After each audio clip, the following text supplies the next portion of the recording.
Firefighters with helicopters have been battling a wildfire in the forest of the Samtskhe-Javakheti region of southern Georgia this week.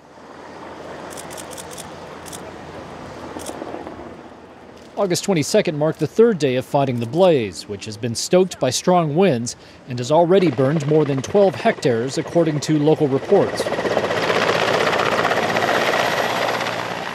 3 helicopters have been called into action, including 2 from neighboring Azerbaijan. More than 300 firefighters have been involved in the operation, but officials said there was no reason to evacuate any homes in the sparsely populated area.